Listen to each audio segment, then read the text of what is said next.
Eu vejo criança cantando em inglês. Às vezes não canta nem certo, mas não faz mal, ela já tá com aquele som entrando na cabeça dela de um jeito. Então o importante é isso.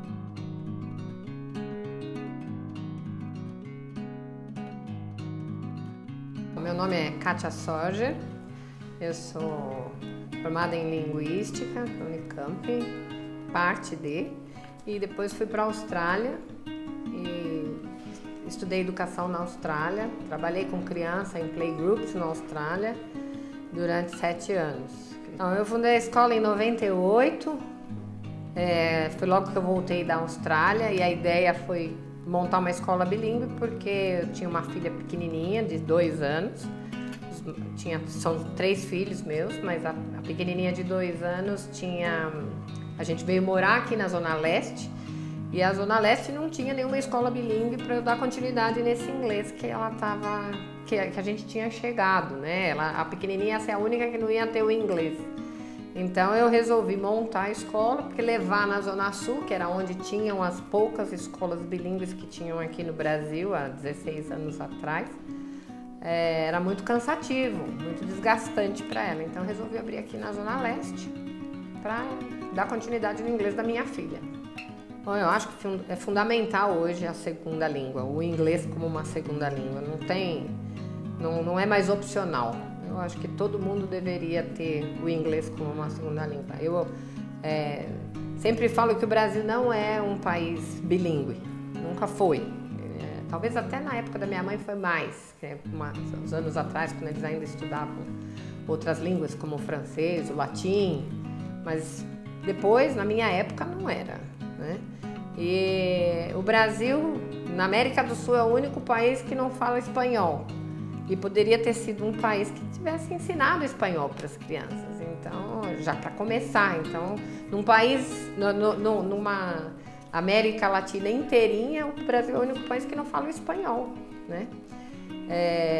Se tivesse essa cultura no Brasil, ia ser muito mais fácil aprender o inglês. A gente não tem essa cultura. Então, o inglês, quando eu comecei há 16 anos atrás, tinham pouquíssimas escolas que eram para estrangeiros que vinham aqui para o Brasil, não para brasileiros. E quando a gente começou, foi assim, uma briga, porque muita gente me ligou aqui na Zona Leste e falava assim: ué, você é louca ensinar inglês para as pessoas, para as crianças assim, sem falar português? Falou: por que louca? Não, porque onde você viu você fazer isso e não ensinar o português? E aí eu tinha que explicar, mostrar, então foi muito difícil aqui a escola. Eu fui a pioneira aqui na Zona Leste e foi muito difícil fazer o pessoal entender o que era o bilíngue, porque não tinha isso, né? Não faz parte da cultura brasileira.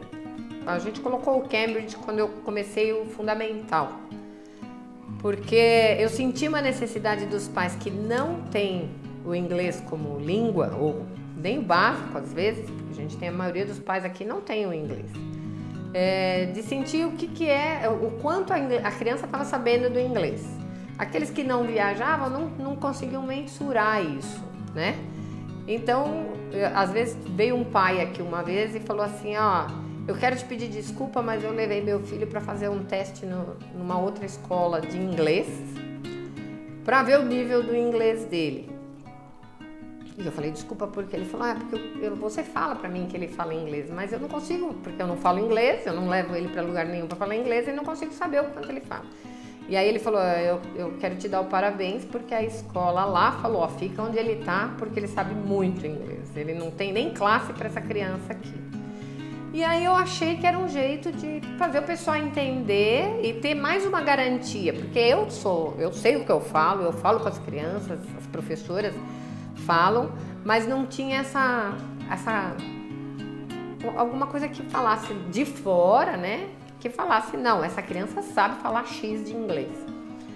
E aí eu entrei em contato com o Cambridge, pedi para eles começarem a fazer o teste, e aí não é optativo, é compulsório. Entrou na escola do 2º ao 5º ano, que é esse ano até o 5º, ano que vem até o 9º, né? Mas do 2º ao 5º ano é obrigatório a fazer o Cambridge. Há 16 anos atrás, você imagina como era, né? E foi por isso que a gente resolveu fazer a UEB. Um dos motivos da formação da UEB, que é essa associação, foi de capacitar esses professores que a gente começou a coletar para que desse a aula para as crianças do jeito que a gente sabe que é que tem que ser dado. Porque vinha gente e falava, eu sei dar aula de inglês. Eu falei, não, mas não é aula de inglês. Você vai ter que vivenciar o inglês, você vai ter que passar o dia inteiro falando inglês.